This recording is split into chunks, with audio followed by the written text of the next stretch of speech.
My name is Alexis Scott. I am a junior here at Jackson State University, and I'm a mass communications major and a speech minor. And this year, I am enrolled in a research methods class where our topic of discussion this year is HBCUs in the media and how they're depicted. And the first interview that we have to do is including a tenure or a tenured professor. And you won't have to answer any questions directly towards my topic. Yours is just really about you and your education and your background. And for this research, you will be asked just a few questions regarding demographics and also a few questions about your educational background, including your tenure. And you have every right to volunteer or not to volunteer during this process. And if you want to withdraw at any time, you may let me know and you can do that. And also, if you do not want to continue with the process at all, you can just let me know, and that's fine. You did sign a written consent, and we had a verbal consent as well. And this interview will last about 10 to 15 minutes.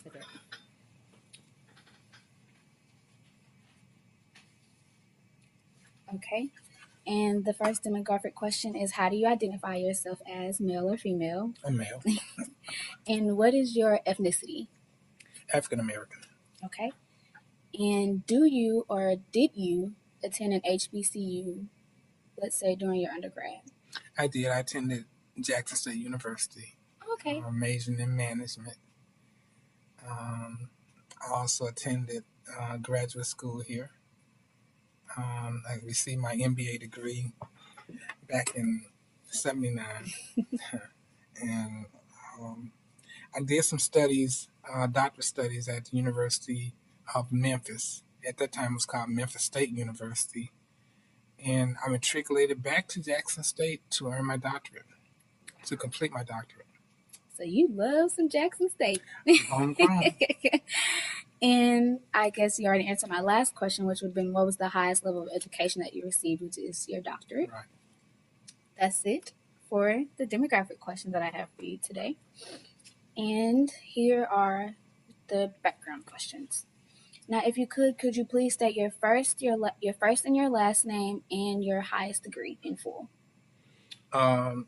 Samuel Nicholas Perkins. My highest degree is EDD, educational degree in administration / early childhood. And my second question is, where did you complete your undergraduate degree and graduate degrees? You know, you already answered.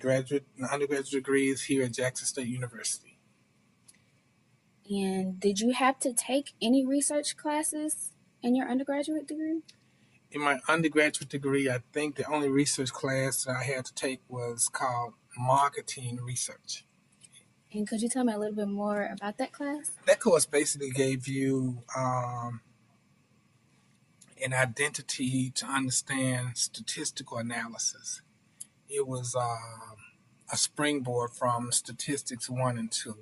You had to learn how to research topics. You had to learn how to research certain issues, certain demographics, certain geographics, and perhaps psychographics as it relates to people, organizations, companies, things like that. And did you have to take any during your graduate degree? Graduate degree, we the research that we took in graduate school was centered around statistical analysis, statistical design, statistical research. And could you tell me the topic of your dissertation? Not right offhand, but I think I'll give it a shot. Okay. I did research on parochial and or private schools, and I was researching third graders' character education. It was centered around character education, which was dealing with self-esteem. And so I was studying students in the third and fourth grade, their self-esteem, and I was able to see how low self-esteem, if it wasn't dealt with at an early level, like third grade, fourth grade, if it grew and grew and grew as the student grew and grew and grew, once it reached adulthood, then it was too far to deal with. If a person that has low self-esteem at an early age doesn't have it rectified, prior to adulthood, then it's going to be an adult with low self-esteem. It's much more difficult to deal with as an adult than a child. Wow. So it's an excellent study. That's a great study. I really like that. And was the type of research you conducted, was it qualitative or quantitative Quantitative. for the graduate degree? Right. And what was it for undergrad?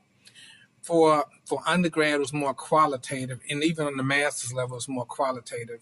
Kind of a combination of qualitative, quantitative for the master's level, because I was dealing with ACT performance, and the performance of ACT scores were based on students from low performing high schools, or school districts, versus students from private schools, or parochial schools.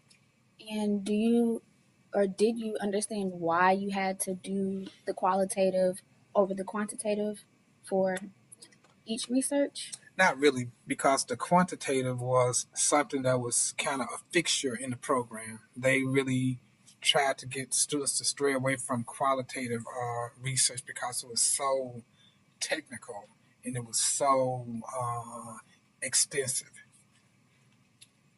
And how important do you think it is for undergraduates to complete a course in research methods like I am? It's important because nowadays everything with high technology, network systems being improved on, statistical analysis and understanding statistical analysis, that's important. So research courses are very important.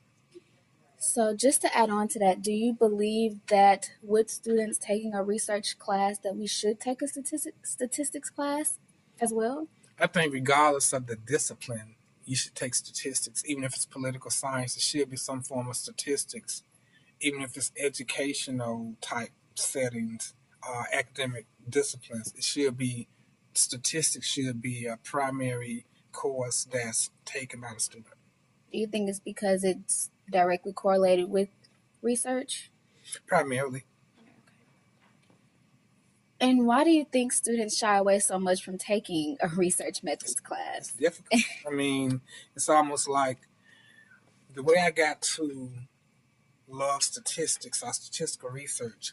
When I was in graduate school, I was fortunate to work as a graduate work study student under Dr. B.L. Cooley. And he allowed me the opportunity to team teach classes with him. Back then, it wasn't really any money for financial aid for work study. So he said, in order to get into a position here, why don't you do some free tutorial sessions? So I used to tutor undergraduate students when I was in graduate school in courses like statistics. I got to like it. I did a lot of it. The next thing I know, when I was employed. That's the course I taught, statistics.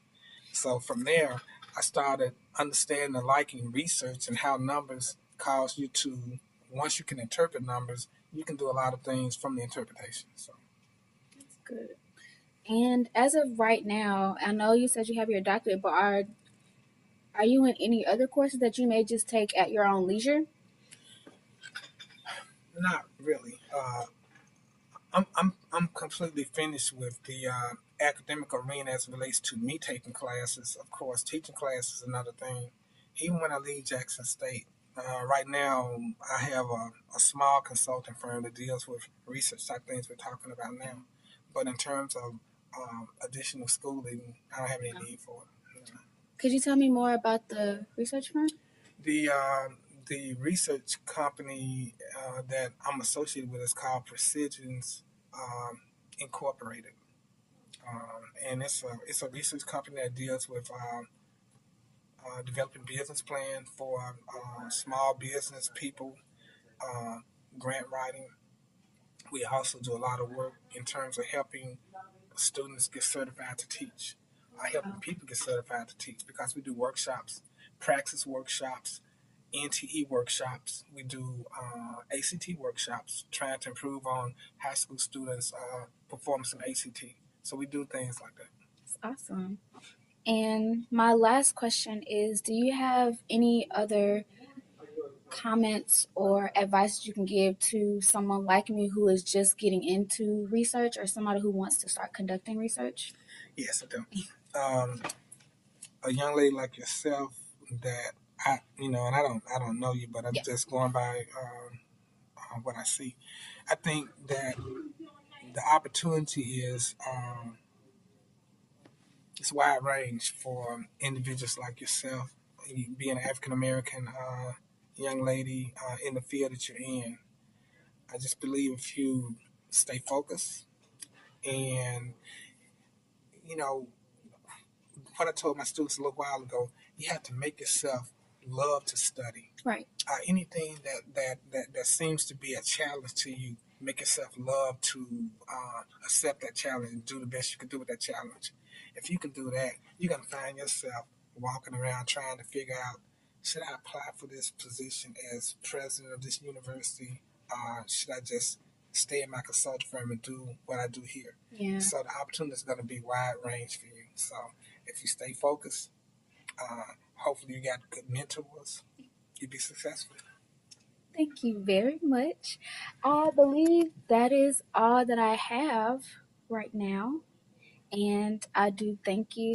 And I'm gonna, and since it's off record, Yes. I would hope one day that I can be your mentor outside your major.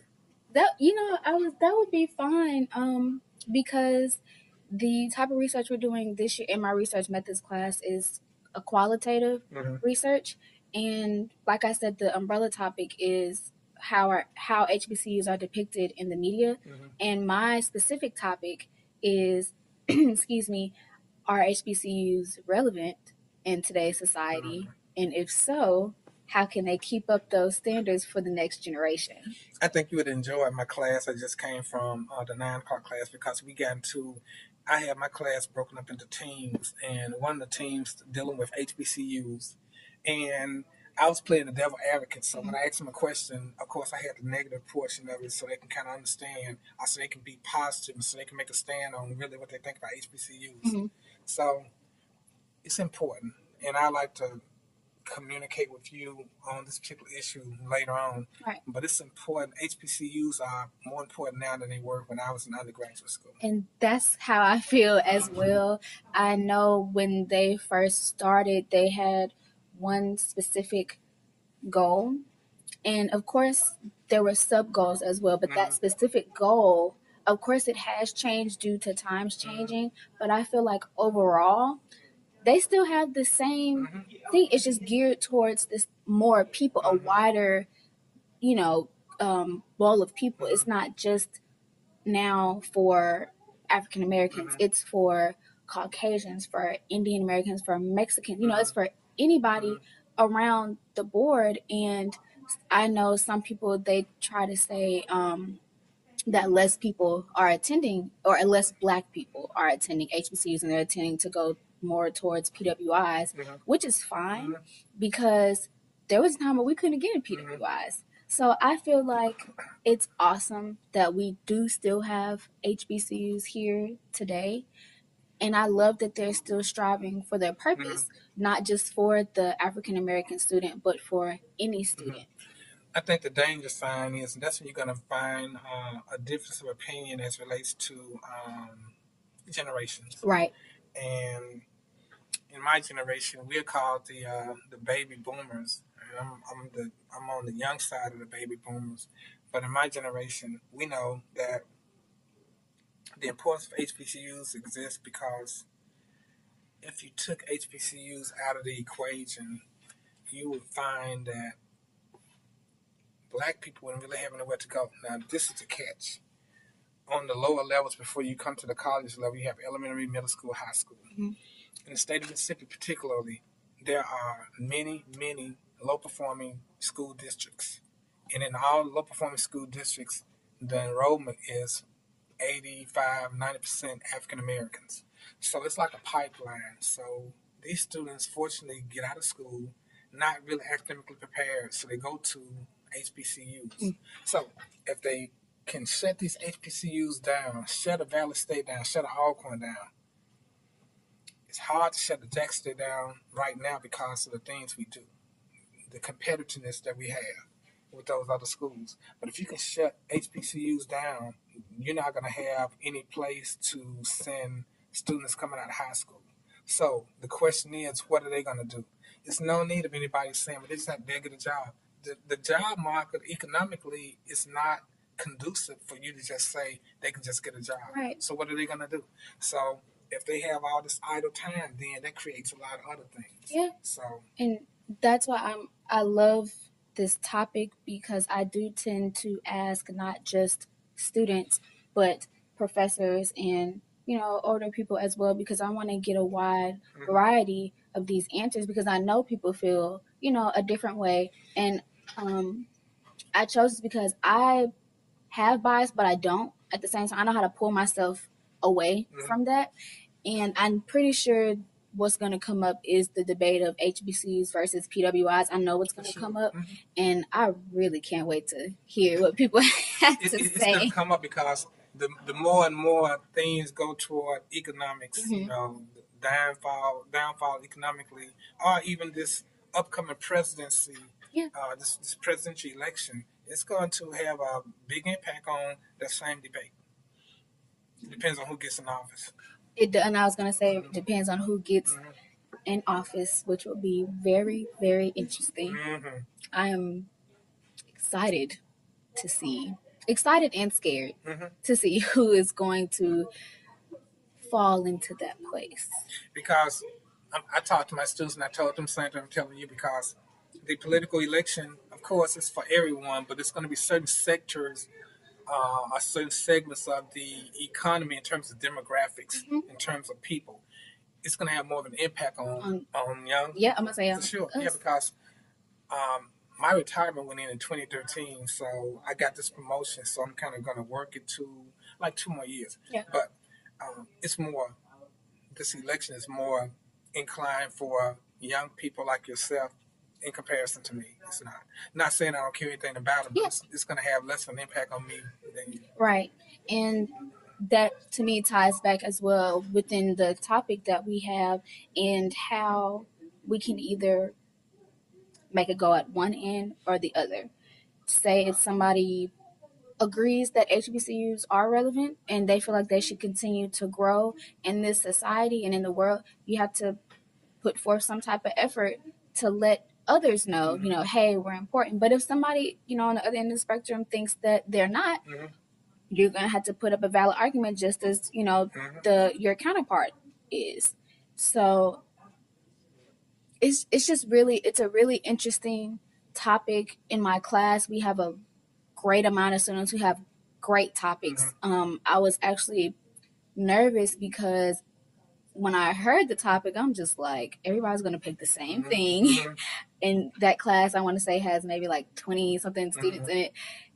But when we came to the conclusion of what our topics were going to be, I was amazed. People were pulling things from sports and injuries and TV shows that depicted HBCUs and whatnot. It's just amazing to me. So I'm really happy to see how everybody's website kind of comes together and their research and conclusion or discussion comes together, because I like stuff like this. It's something, I guess and I don't want to say it's not going to be hard, because it will be hard, but I think the easiness of it is coming because it's from something that hits home for most of us, and because it's here in our face. We are at an HBCU, and I'm pretty sure most of us grew up hearing about HBCUs, watching it on television because of, I'm just throwing his name out there, Bill Cosby and A Different World and whatnot. So, and some of our parents went to HBCUs or PWIs, wherever it may be, but we have a good sense of knowledge about what's going on. No, it's okay.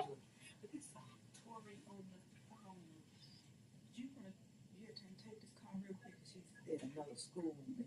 Oh, okay. And she's trying, but I Okay. it had to be accredited. It does. Certain accreditation. Up to some training. Okay. Oh yeah, I'm gonna say that's fine. Okay. Thank you Appreciate for this interview, and I will be talking to you afterwards. Appreciate that. Thank you very All right. much. Thank you.